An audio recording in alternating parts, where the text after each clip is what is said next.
Hello everybody, I am the Spirit Man, the embracer of human good and analyst of fiction, and I'm going to do another quick Spirit vlog before the day is up, at this time, fairly early in the evening, about another movie about toys that I saw, conveniently enough, on the same day as Toy Story 4, Child's Play, the Child's Play reboot.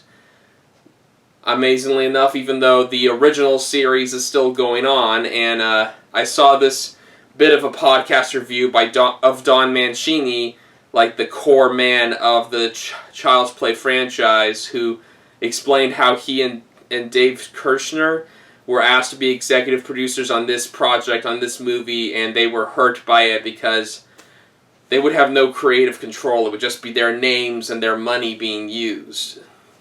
So they totally said no to that, and I totally respect them for that.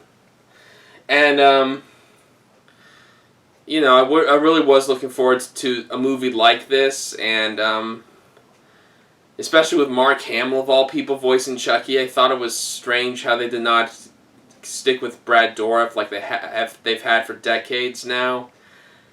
And he probably had a similar situation where he didn't want to be a part of it if Don wasn't part of it, or Dave Kirshner and the others weren't part of it.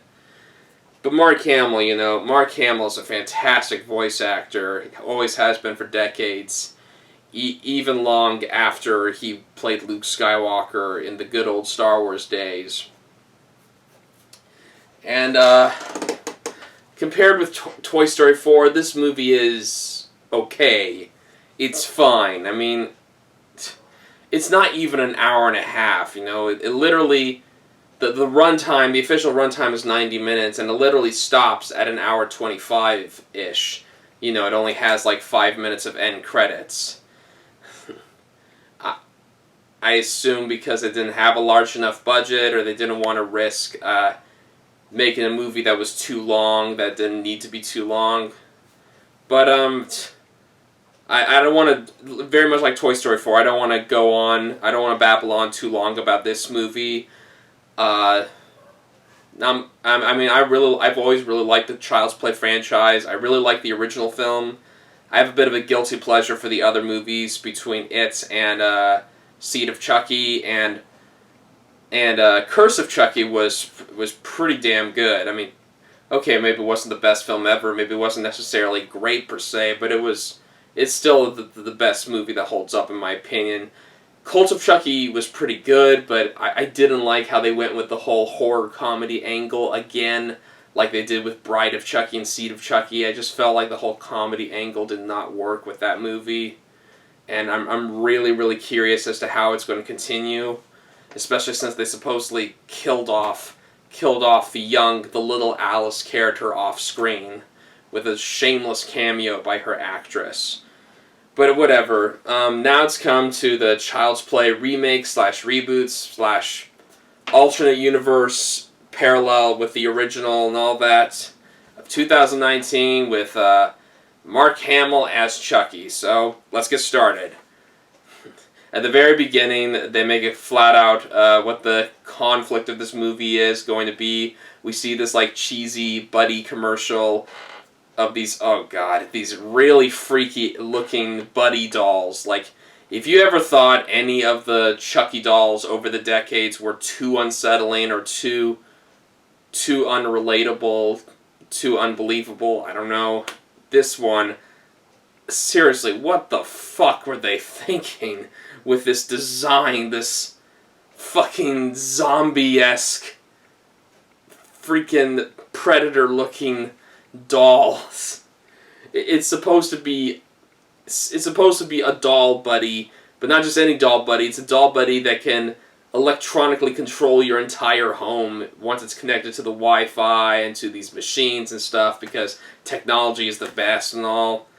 Yeah, this definitely is not going to go haywire. Immediately after we see this commercial, we see this like really poor, rundown Vietnamese factory where this Vietnamese guy is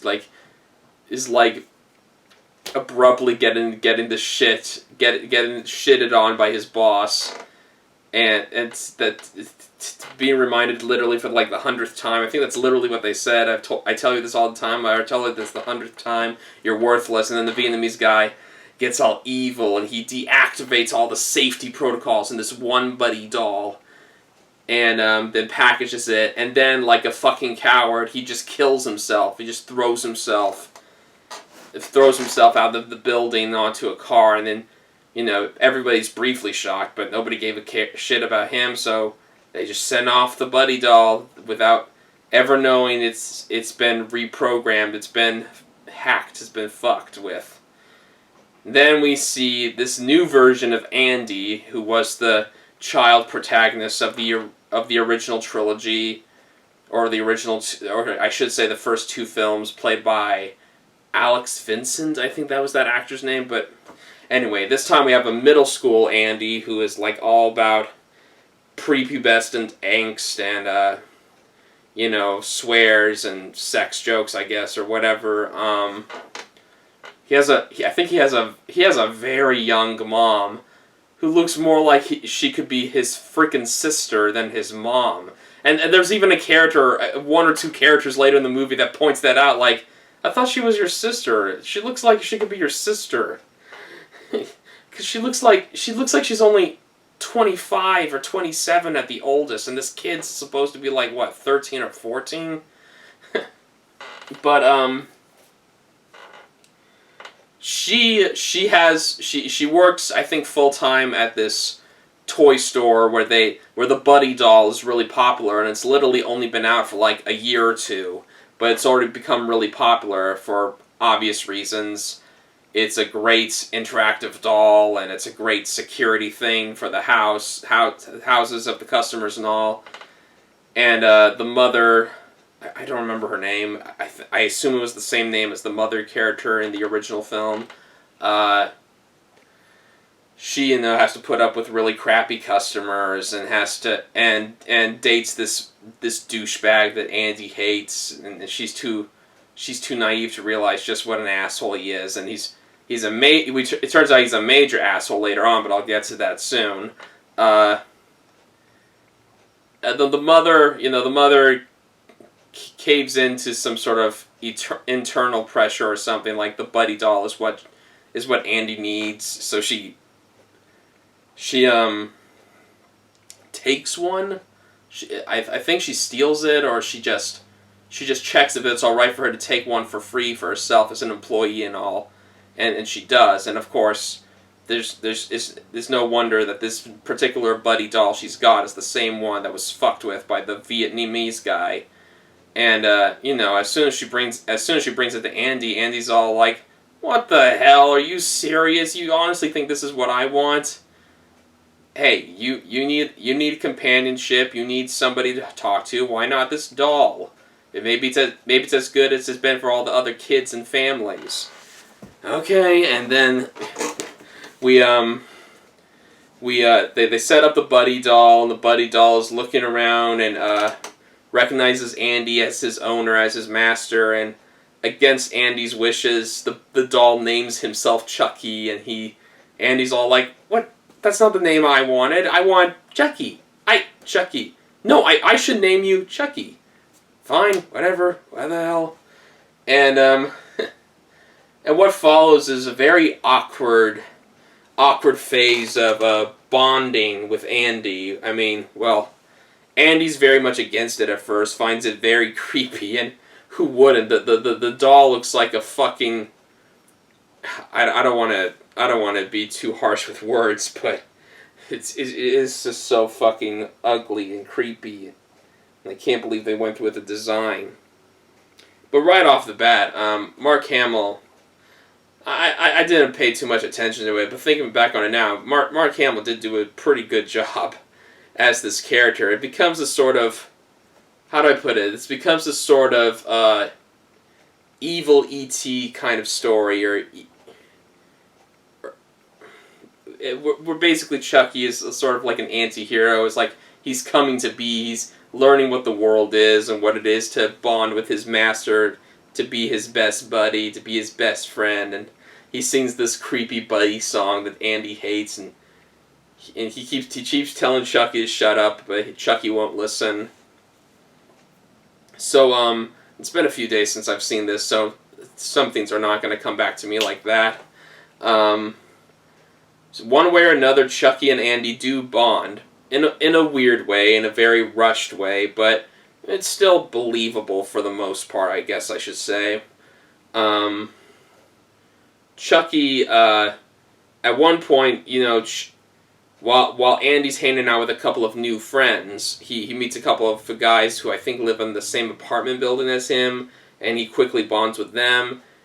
And then they watch some, like, Texas Chainsaw Massacre, apparently one of the really cheesy, awful horror flicks, and they laugh at it, and Chucky assumes that violence and gore and blood is going to make Andy happy, so he almost attacks the kids or attacks the cat. Oh yeah, that's right. Rumi, I think his name was. Andy really hated Rumi, and Chucky took that as maybe something should be done with him, but what should be done with him? And but anyway, when Chucky briefly goes ballistic to attack the kids, Andy and the others stop him. They tell him to keep his shit together and whatnot. I think at this point we're like at a half hour through the film, and it's fine. It's okay.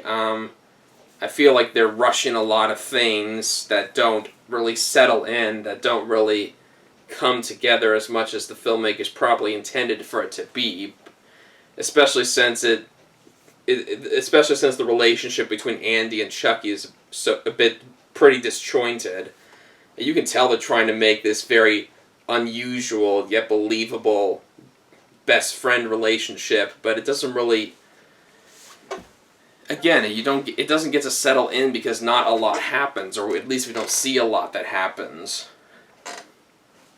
Whatever. So, as Chucky learns more about the world, about Andy's living situation, especially of the mother's douchebag boyfriend,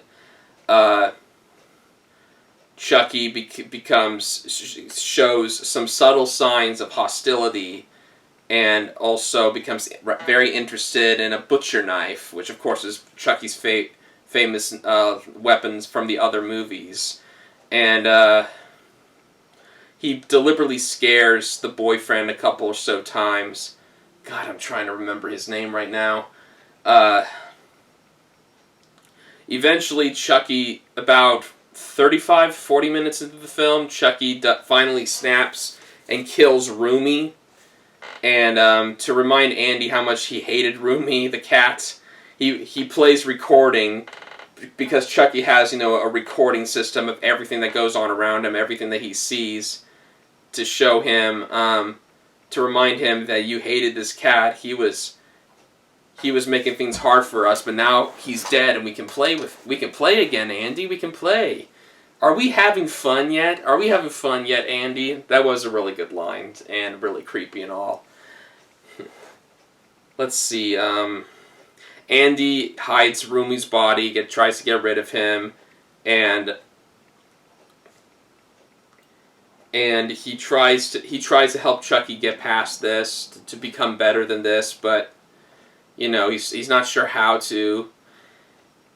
And Chucky shoves Andy's hatred of the boyfriend in his face by playing a recording to the boyfriend of Andy calling him an asshole and this and that behind his back, and this, even the mother catches wind of this, and this upsets her, but the boyfriend just shoves this whole thing into Andy's face and says, "You want to say something, you little shit? Say to me now! Say it!"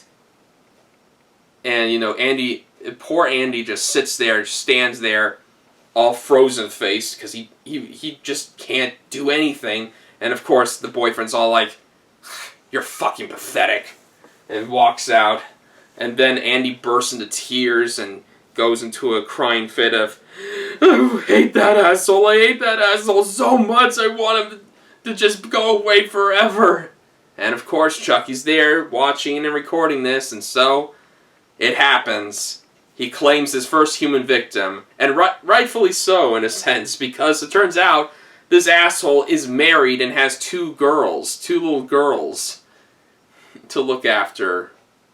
It's one of those sorts of stories, and it's around Christmas time, I think, and Chucky sets up this elaborate trap where he wraps the douchebag in all these Christmas lights, and then he intimidates him by remotely activating this lawnmower to get very close to his face, and then Chucky goes up to him with a knife and says, "Now you go bye-bye." Psh, psh. Stabs him repeatedly and turns on the lawnmower to tear apart his head.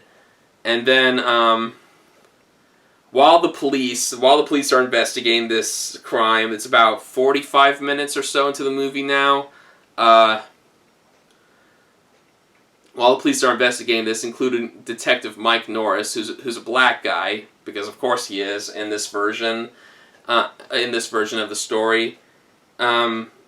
Andy wakes up, walks past. It doesn't notice the boyfriend's head, his skin plastered on a mannequin head with all these nails, all these staples and nails right through him. And of course, I'm sitting there in the theater like, what the fuck? And then Andy comes back and screams, "Ah! Chucky! Chucky, what the fuck did you do?" And Chucky does his whole, "Are we having fun now, Andy? Now we can play again."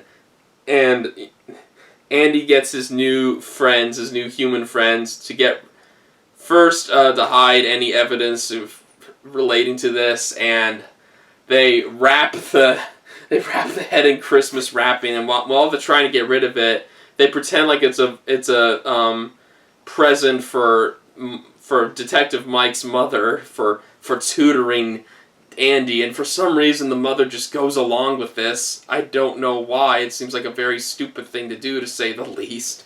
But she takes it and keeps it in her kitchen without opening it, because they don't want her to open it until Andy's birthday, and Andy's birthday is coming up around Christmas time, apparently. Probably playing with the whole Christmas theme of the original film. La la la la la la. And let's see, who's next?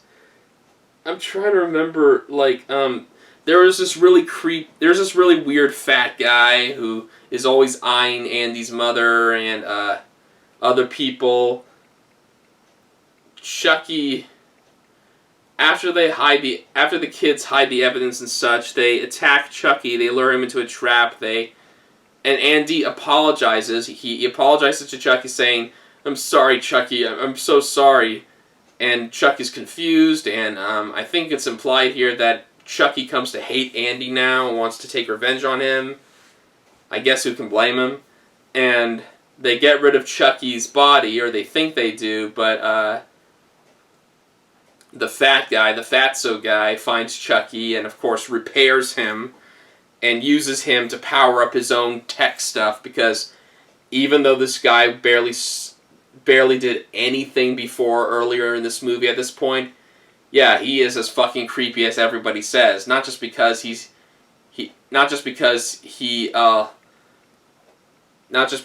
clearly has a thing for random women and such, but because apparently he has little cameras all over the house. Not the house, the apartment building, all over the apartment building, all these different rooms. He can even see Mike's family eating with Andy when Andy is trying to get the head back, so he can get rid of the head, or not the head. It's not the head. It's the skin of the head of the boyfriend.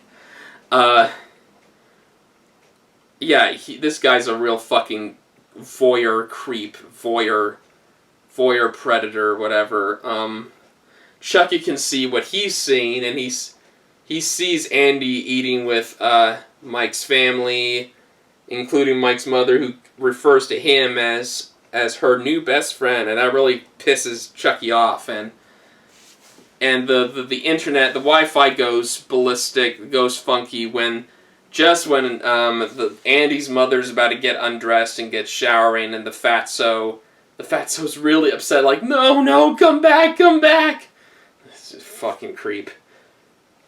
And when things start working again, Chucky's gone, and we do have this creepy scene where he slowly but surely lures this guy into a improvised elaborate trap, and Chucky ultimately puts a blade up through the guy's crotch. It wouldn't surprise me if it literally was down the middle, right down there. Oh. And then of course Chucky stabs him for the hell of it. And then when I think when this and that happens, I think if I recall correctly, the toy stores are celebrating the new version of the Buddy doll with like an animal skin and stuff. Andy is suddenly haunted by Chucky. Chucky tells him, things are about to get really fun, Andy. You better be watching. And of course, Andy freaks out, and everybody thinks he's crazy.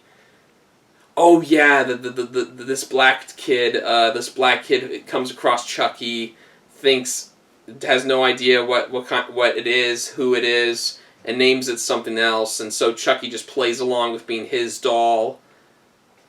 And at some point or another, I think Andy realizes that is Chucky, and he needs to get rid of him. But sure enough, when Mike's mother takes an automated car, Chucky hijacks the car with his tech abilities and stuff, and ultimately drives the car into crashing a couple or so times in these stores, and then stabbing the mother to death. And so he claims his third human victim, saying, "Andy's my best friend, and my best friend alone."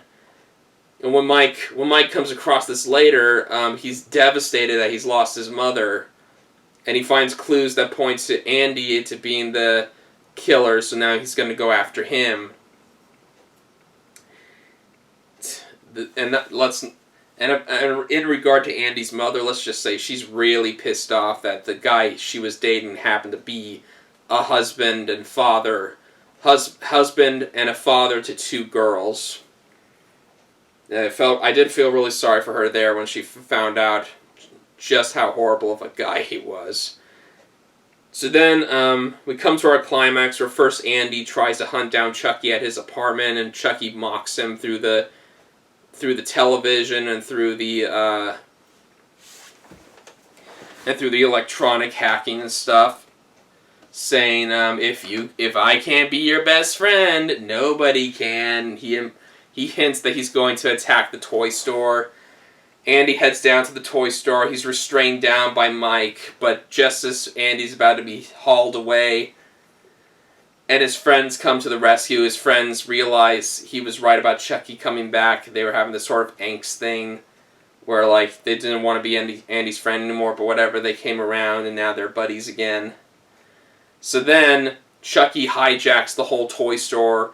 He hijacks all the new Buddy dolls and the airplanes and such, and it's a freaking bloodbath, you know? First he kills the mascot. He kills the mascot, who literally goes, "Fuck my life," as he puts on the head. I think Chucky somehow got in the head and stabbed him repeatedly in the neck, and then he bleeded to death right in front of a little girl. And then, of course, the bloodbath begins after Chucky makes this sort of televised message to everyone saying, "Good night." And then he kills probably at least 10 or 20 people. And eventually the exits are hijacked. The exits are hacked so that the rest of the people can escape. But Andy tricks his friends into letting him go back and face Chucky, because, you know, it's his fault and all. Chucky does lure Andy back by having his mother tied up, and in the warehouse, the big warehouse area of the store. And he and Chucky have this little fight, and Chucky pins him down and says, "I'm gonna have to cut you open now, Andy," because he clearly hates him now. All the love he used to have for his former master has now turned to full hate. But Andy fights back and beats the shit out of Chucky, and it seems like Chucky's about to die as he's singing You're my best buddy to the end.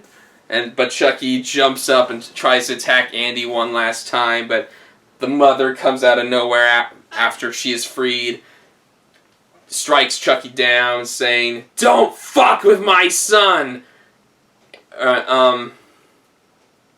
And I think he attacks her briefly, and Mike comes out of nowhere. We thought he died earlier. He had joined the black guy always gets killed thing at first. But then he comes out of nowhere, shoots down Chucky, saying, "This is the end." I thought he was literally going to say, "This is the end, friend." And then I think it was Andy or the mother who had ripped Chucky's head off. Or something like that. And so Chucky is dead, and now everything's all good and dandy. Andy and his friends come together so that they, with a bunch of bats and such, and even a chainsaw. I remember the girl had a chainsaw. They all completely destroy whatever remains of Chucky so that he doesn't ever come back. And then we have this message from the Buddy Doll president guy saying, "We are very, very saddened by what occurred in this town, in this place, in this time, and we find ourselves. We do realize we are responsible for allowing this to happen, but we are determined to make our Buddy Dolls better than ever because we never learn from our mistakes." And then, as we see more Buddy Dolls being stowed away, one of them glows red, and obviously, this is another Chucky doll, though it's nothing like the Chucky doll we've come to know and love in this movie. But the last shot of the movie closes in somewhat on this doll with red eyes and a smile. And then the movie ends and we have our end credits with a very creepy Mark Hamill singing, "Buddy, you're my best buddy. I'll love you till the day I die. Or till the day you die." And that was Child's Play of 2019. It's really hard for me to rank this movie because it did have a lot of good things going for it, but it just fell flat in a lot of areas. You know, I mean, I can only say so much now off the top of my head, and with the little time I have remaining here for myself, I really wanted this to be a much better film, I guess I should say. I wanted there to be... The first half of the film especially needed to have more content added to it, like at least another 15 or 20 minutes of Andy and Chucky bonding so we can understand the tragedy of it all, because they're clearly trying to go the anti-hero angle here, and it does work. In a lot of ways it works. I felt really sorry for this version of Chucky, who was not just a sociopathic serial killer named Charles Lee Ray, who would stop at nothing but to kill as much as possible, and to, and to provide special pain and torture to his worst enemies. And Mark Hamill himself liked the idea of Chucky not being a serial killer possessing a doll. And I totally respect that, and I could tell he was giving his all with this performance, and it'll be interesting to see what they do in future potential sequels. They'll most likely do a similar story, similar themed story with other Buddy Dolls who I guess are also going to call themselves Chucky, or I don't know, maybe the Chucky we saw in this movie somehow transferred a part of his consciousness onto the internet, onto the web, so that he could possess another Buddy doll. Maybe that's what we saw at the end of this movie. Because we gotta have sequels. Andy, I don't know who the kid is that played Andy, but I really did like his performance. He may have had the best performance in the entire film. Probably even better than Mark. I need to see the film again to be sure, but I really liked how this kid was sort of going through the motions of being angry or sad or even happy, and dealing with the hard family situation of his very young mother and the horrible person she was dating, and how he was finding new friends. You know, he was first bonding with Chucky, and then he found new human friends to bond with in a special middle school preteen punks kind of way. I really liked what they were trying to do there. Again, if there was more to it than what we got, what we got muddled together, clumped together, you know, it could have been a lot more special. Let's see here. The side characters were likable enough. Probably the side characters I liked the most were Mike and Andy's mother, and maybe the guy that she was dating, but just because of how horrible of a person he was, and how he rightfully got what he deserved, getting stabbed repeatedly and having his entire face skin raised off and such. The bottom line is, I just felt this movie was too short, didn't have enough to build on top of the concepts and the plots and the stuff it was trying to execute. Unlike the original film, let alone Curse of Chucky, because the original film is not perfect by any means. It's not even that great of a film, but what it gets right, it gets right. It has a lot of tension building that really, really works, especially for the time. And ironically enough, it was the same amount of runtime that this movie was, yet somehow it told a much stronger, more compelling story in comparison with this. At least for me. I'm not going to go on any longer. This movie had a lot of promise, and in a lot of ways it did, but in a lot more ways it just fell flat, and that's disappointing. But you know what? It's definitely worth at least a couple sittings or so. And in the end, that is good enough. That is fine enough. So thanks for everyone for spending this bit of time with me of the new Child's Play reboot / remake. I still can't decide if it's between a D+ or a C- on my personal scale. It may be a little higher once I grow more accustomed to it over time. So maybe I'll do a retrospective, I don't know, a year or so from now. But who knows? Thanks again, and keep a close eye on your toys, because they may come to life and cause a lot of havoc and shit. And you better have an answer for when they say, "Are we having fun yet?" Okay, thanks everybody for joining me for the past couple vlogs of toy-related movies, and I'll see you in the very near future. Take care, everybody.